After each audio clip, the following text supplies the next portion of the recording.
நான் மேக்ஸிமம் எவ்வளோ சீக்கிரம் இந்த லெசன் முடிக்க முடியும்னு பார்க்கலாம். நான் இப்போ எடுத்துக்கு வந்து 10th ஹிஸ்ட்ரி புக்கில் எக்கனாமிக்ஸில் லெசன் நம்பர் 3 எடுத்திருக்கேன்.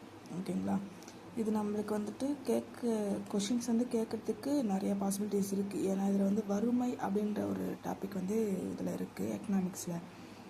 இது வந்துட்டு இந்தியன் எக்கனாமிக்ஸ்லேயும் இருக்குது, தமிழ்நாடு எக்கனாமிக்ஸ்லேயுமே இருக்குது, அட்மினிஸ்ட்ரேஷன்லையுமே இருக்குது. ஸோ இந்த லெசனை பார்க்கலாம் வாங்க. உணவு பாதுகாப்பு மற்றும் ஊட்டச்சத்து, இதில் எது இம்பார்ட்டண்ட்டோ அது மட்டும் சொல்கிறேன். நீங்கள் ஒன் டைம் வேணால் ரீட் பண்ணிக்கோங்க அந்த லெசனை. சரிங்களா? உணவுனா என்னென்னா நம்ம சாப்பிட்ற பொருளும் குடிக்கிற ஜூஸு இது எல்லாமே தான் உணவு அப்படின்னு சொல்கிறாங்க. சரிங்களா? ஐக்கிய நாடுகளின் உணவு மற்றும் வேளாண் அமைப்பு உணவு பாதுகாப்பு எப்படி சொல்கிறேன், எல்லா மக்களுக்கும் எல்லா நேரங்களிலும் போதுமான பாதுகாப்பான மற்றும் சத்தான உணவு உடல் சமூக பொருளாதாரம் எல்லாமே தேவை. இது எல்லா மக்களுக்கும் எல்லா நேரங்களிலும் போதுமான பாதுகாப்பான சத்தான உணவு தேவை அப்படின்னு சொல்கிறது எப்போ சொல்கிறாங்க, யார் சொல்கிறாங்கன்னா ஐக்கிய நாடுகளின் உணவு வேளாண் அமைப்பு உணவு பாதுகாப்புனா பின்வருமாறு வரையறுக்கிறது. சரிங்களா? இதுதான் இந்த இதில் இருக்கிறது. இப்போ நம்முடைய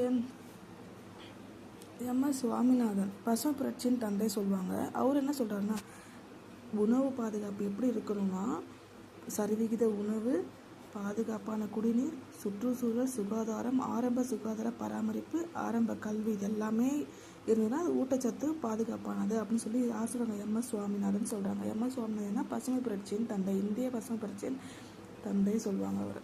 சரிங்களா?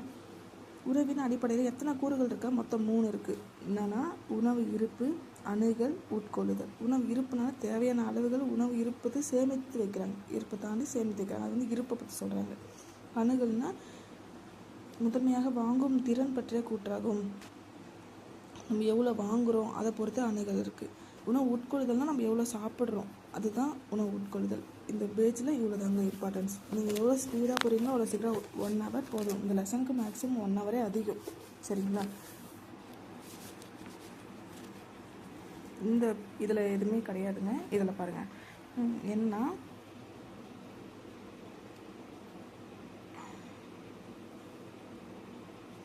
இந்தியா வந்து சுதந்திரத்துக்கு அப்புறம் தான் ஒரு திட்டமிட்ட வளர்ச்சியை தான் பின்பற்ற முடியும். அதுக்கு முன்னாடி வரைக்கும் நம்ம திட்டமிட்டு, ஏன்னா பிரிட்டிஷ்காரன் ஆட்சி செஞ்சாங்க, நம்மளால எதுவுமே பார்க்க முடியாது. தொடர் காலத்தில் வேளாண்மையில் தான், ஏன்னா போதுமான அளவுக்கு ஃபுட்டுக்கே எல்லாமே கஷ்டப்பட்டாங்க. வேளாண்மையில் தான் ஃபஸ்ட்டு கவனம் செலுத்துறது. தொழில்மயமாக்கலுக்கு முன்னுரிமை அளிக்கப்பட்டது. இந்தியாவில் ஏற்பட்ட தொடர்ச்சியான வறட்சி உணவு தானியங்களின் இறக்குமதியை சார்ந்திருக்கு தள்ளப்பட்டது.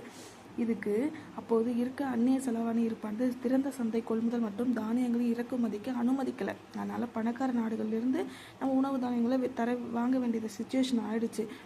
1960களில் முற்பகுதியில் அமெரிக்கா அவங்களுடைய பொது சட்டம் 480 அப்படின்னு சொல்லிட்டு ஒரு திட்டத்தின் மூலம் இந்தியாவுக்கு வந்து உதவி செஞ்சது. அது மூலயமா அதிக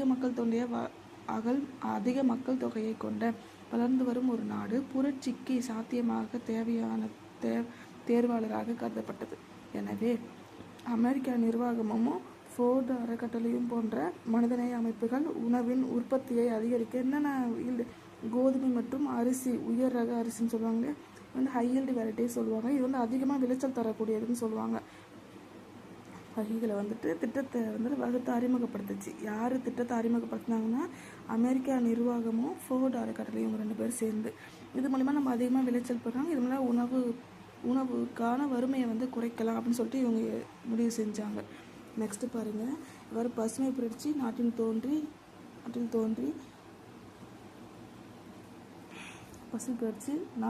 உணவு தானிய உற்பத்தியில் தன்னிறைவு பெற வழிவகுத்தது. உயர் ரக விதைகளான அரிசி மற்றும் கோதுமை போன்ற உணவு தானியங்கள் பயிரிடப்பட்ட உற்பத்தியை அதிகரித்தது. அப்படி இருந்துமே எக்ஸாம்பிள் சொல்கிறேன், 1950 நம்மளுக்கு வந்து 1960 தான் பண்ணாங்க. ஆனால் 1950 முற்பகுதியில் உணவு தானியங்கள் உற்பத்தி எப்படின்னா 98 மில்லியன் ஹெக்டருக்கு அதிகமாக இருந்துச்சு. ஆனால் 54 மில்லியன் டன் உணவு தானியங்களை மட்டுமே உற்பத்தி செய்ய முடிந்தது. எத்தனை டன்?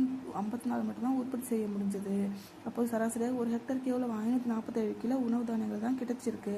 உணவு நிலையை சீர் செய்ய ஏறத்தாழ 65 வருஷம் ஆயிடுச்சு. பின்னர் உணவு தானிய சாகுபடியின் பரப்பளவு 122 மில்லியன் ஹெக்டராக வளர்ந்து உற்பத்தி 5 மடங்காக அதிகரித்தது. இப்போது சுதந்திர காலத்திற்கும் தற்போதைக்கு எவ்வளோ அதிகமாக இருக்குன்னா 4 மடங்கு அதிகரித்துள்ளதுன்னு சொல்கிறாங்க. இதுதான் இந்த உணவு தானிய உற்பத்தியில் இந்த வளர்ச்சியானது ஒரு தொகுப்பாக செயல்படுத்தப்பட்ட ஹையல்டு திட்டத்தால் சாத்தியமானது. இந்த திட்டம் ஏற்படுவதாக உரங்கள், இந்த திட்டம் ஹையல்டு வெரைட்டிஸ் மட்டும் கிடையாது, உரங்கள், அதிக விளைச்சல் தரும் நெல், கோதுமை வகைகளை அறிமுகப்படுத்துவதை தவிர என்னவா மானிய விலையில் ரசாயன உரங்கள் கிடைப்பதையுமே உறுதி செய்தது.